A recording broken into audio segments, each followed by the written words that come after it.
तो पोस्टर उससे कब बांटे, जो काफी कहानी चलती है कि आपने पोस्टर बांटे, रिक्शा उक्शा? सर इसका मतलब बहुत है। जब हम कॉलेज के सेकेंड ईयर में थे तो फर्स्ट ईयर से ही थोड़ी सी दिक्कतें आने शुरू हो गई थी। तो सेकेंड ईयर में क्या है ना कि मेरा दोस्त है आशु है, और अभी वो सर मेरी टीम में ही काम कर रहा है, मेरे साथ ही काम कर रहा है। तो आशु है, तो आशु ने मेरे को बताया कि यार गुड़गांव में एक स्कूल खुला है और उसके इंक्वायरीज देने हैं, 2 घंटे का काम है, 400 रुपया देंगे। हम खुश हो गए एकदम यार कि कैलकुलेट करने लगे, 2 घंटे में 400 मिल रहा है। उसके ऊपर से ये भी कहा कि उनकी गाड़ी आएगी, धौला कुआं से निकलती है कैब और गुड़गांव लेकर के जाएगा महिपालपुर वाले रोड से, और गाड़ी छोड़ के भी जाएगी।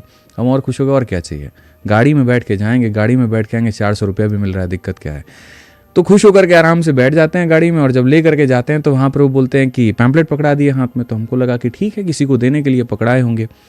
पैम्पलेट पकड़ाने के बाद में हुडा सिटी सेंटर जगह है वहाँ पे ले जा करके चौराहे पे रोक देता है, बोलता है कि आप इसको पकड़े रहिए, हम 2 मिनट में आते हैं। तो हम बोले ठीक है, और 2 मिनट के बाद में फिर फ़ोन आता है कि ये एक सादा पेपर होगा आपके पास में, आप देखिए। तो मैंने कहा हाँ है, 30 लोगों का इसमें नाम रखवाना है, लिखवाना है, उनके मोबाइल नंबर होने चाहिए और उनके साइन वहाँ पर होने चाहिए, और आपको क्या करना है कि ये पैम्पलेट दे करके बताना है लोगों को कि एक नया स्कूल खुला है, और आप मान लीजिए 100 लोगों को बताएं, हम वो काउंट नहीं करेंगे, हमको ये 30 नाम चाहिए, जेन्युइन नाम चाहिए, फ़ोन करे तो मिलना चाहिए। इतना रिग्रेट हो रहा था कि हम लोगों से पहली बार जा करके पैम्पलेट पकड़ा रहे थे ना कि सर ये स्कूल खुला, भाग यहाँ से।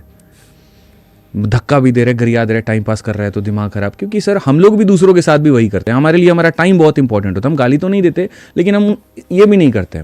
अच्छा, मेरे साथ में ये भी नहीं था कि हम पैम्पलेट उड़ा दें कि हाँ ठीक है देखो हम सारा पैम्पलेट दे दिए, लोगों ने फेंका है, क्योंकि हमको 30 को नाम भी चाहिए। वो भी होशियार था ना, देने वाला भी था। हम जाकर के रिक्शा वाले से कह रहे सारा स्थिति बता भैया, हाथ जोड़े, आप अपना मोबाइल नंबर जो है दे दीजिए, इसमें फ़ोन आएगा तो बोल दीजिएगा कि हाँ हाँ हमारा बच्चा जो है इस क्लास में पढ़ता है और हम इंक्वायरी करने के लिए। एक छोटा सा मॉल था वहाँ पर, वहाँ मैंने देखा कि लोग घुस रहे हैं, वहाँ जा करके हमने रिक्वेस्ट करके जैसे तैसे हम 30 नाम भरवाएं, रोते रोते उसको फ़ोन किया कि भैया मेरा पूरा हो गया, आके ले जाओ। तब आकर के वो हमको ले गया। वो 400 रुपये आज भी बैग में रखे हुए हैं, खर्चा नहीं किया, वो आज तक वैसे ही पैसा वो रखा हुआ है। तो वो बड़ा दयनीय स्थिति था। इसके अलावा जब रूम चेंज करना था, तो रूम चेंज करने के लिए जब ठेला वाले को जा करके बोले कि भैया ऐसे ऐसे करने का, रूम शिफ्ट कर रहे हैं, तो जो है मतलब एक बार आप इसको किराया शिफ्ट ले करके चले जाओ तो ठीक रहेगा। तो उसने सीधा कह दिया कि 500 रुपया लेंगे। अब 2400 रुपया का मेरा रूम का रेंट है, 1200 हम देते, 1200 हमारा दोस्त देता, 500 रुपये ठेला वाला को हम कहाँ से दे दें। तो हम बोले ठीक है, एक काम करो, अपना ठेला ही दे दो वहाँ। ठीक है, तो बोला ठेला ले जाओगे तो 100 रुपये देना पड़ेगा। बोला हम खुद से ठेला चला लेंगे, लाओ।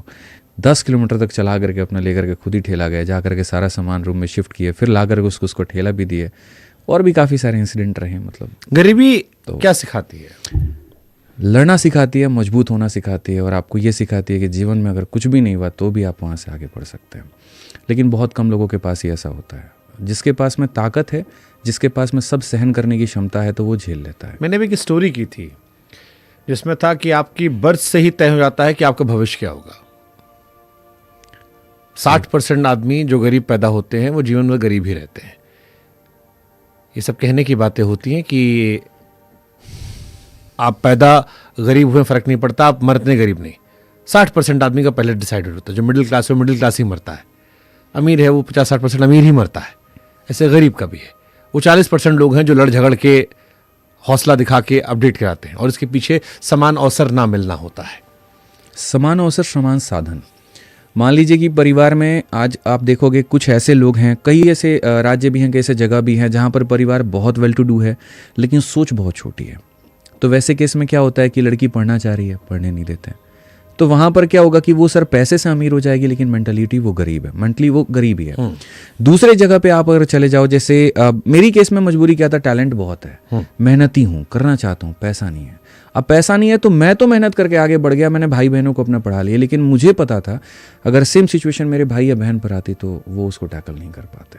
इसी वजह से यहाँ पर क्या होता है कि जो आपने कहा ना 60% लोग, वो दोनों 60 में आ गया, मैं उस 30 से बाहर निकल गया। हर किसी के पास में समान अवसर, समान साधन, समान शक्ति नहीं है। जिसके पास में यह है वो आगे बढ़ जाएगा, जिसके पास में नहीं है वो पीछे रह जाएगा।